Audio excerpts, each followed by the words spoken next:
short video, guys, what we're going to share with you is how to find mentors who can help accelerate your success in the business of designing. A minotaur? No. It's a mythical beast. Now you might be Saw in Clash of the Titans. You might be wondering what exactly is a mentor, and a mentor is essentially a mentor or someone who can help coach you to live the life that you want to live. A man who's a mentor.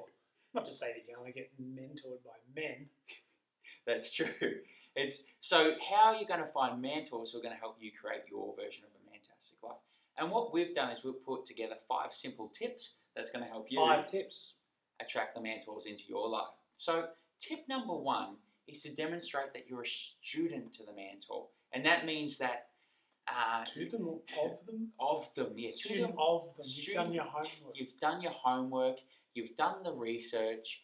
If they're a business owner, that you've perhaps visited their website or know a bit about their company. If they're a sporting athlete, like a BMX rider, that you know a little bit about their achievements. I'll share for myself personally, when I met Bill Phillips, who you may or may not have heard of, but he's a best-selling author of the book Body for Life over in America.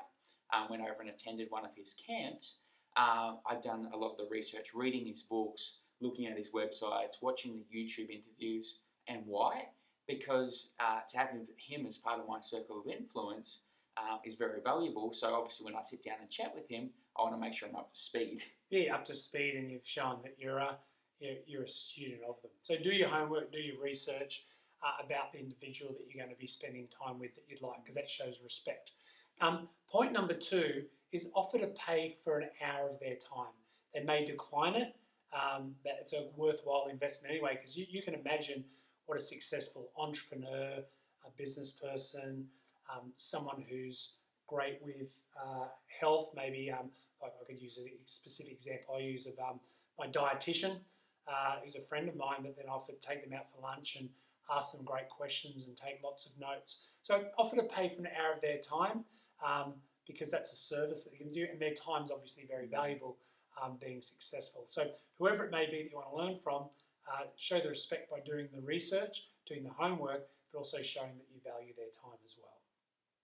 Point number 3, Benny, is to make sure you present yourself as though you're already successful. Make sure your man brand screams that you're already successful. Yeah, what Tommy's saying is present in line with your man brand. So, and also present in line with where you're going to be catching up with this person. So make sure you know what the dress code is. That would be a good example, wouldn't it? Yeah. So I've been to a number of great golf clubs. Fortunately, I'm a member of one, and one of the reasons I joined that golf club, because there's plenty of mentors there for me to learn from. I've been very, very fortunate where I've been able to spend 4.5 hours playing a round of golf and then go into the clubhouse, obviously always well presented, and buy a few beers or even lunch for some of the very successful guys I've been able to play golf with. And they give you it's kind of like a free mentoring or coaching lesson. You just got to ask some great questions, and they're very, very happy to share and very generous with their time, particularly when you're shouting them a few beers. In fact, that leads us into point 4, which is ask intelligent questions and listen. Obviously, if you've demonstrated that you're a student, you've done your homework, you'll be able to ask intelligent questions. And the key to you getting something out of it is to make sure you're doing the question asking, and then you're listening and you're writing all of it down in your journal. It's also the respectful thing to do. Yeah, take a journal, even ask. They say, look, I've got my journal here. Are you happy for me to take a few points? Or you might want to record it. You might have a phone there, one of your smartphones, and you record it, but ask permission to do that as well. So ask great questions. Also, the questions you're going to ask obviously going to be based on their experience, but the questions you ask will be based on your vision for you as the best version of yourself. So your vision for a Mantastic life.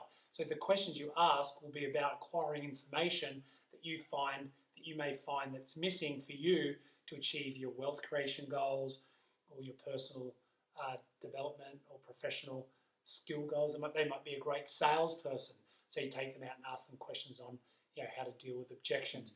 It could be this person's great with marketing. They might be a great marketeer, and you have a business you're getting off the ground and you want to learn more about marketing. So you take them out, ask some questions about that. So the questions that you ask, really, you have to thought out before you just turn up, because that shows respect for their time as well. And then point 5 of our 5 points, so I'll just recap the first 4 for you, is demonstrate that you've done your homework, you've researched, and you're a student of that individual and their successes in their business, if it's a business person. Offer to pay for an hour of their time to show you respect the value of their time, because they could be doing other things than hanging out with you. Present yourself as though you're already successful, present in line with your man brand, and know the dress code of where you're going to be hanging out at. Ask intelligent questions and listen to the bloody answers.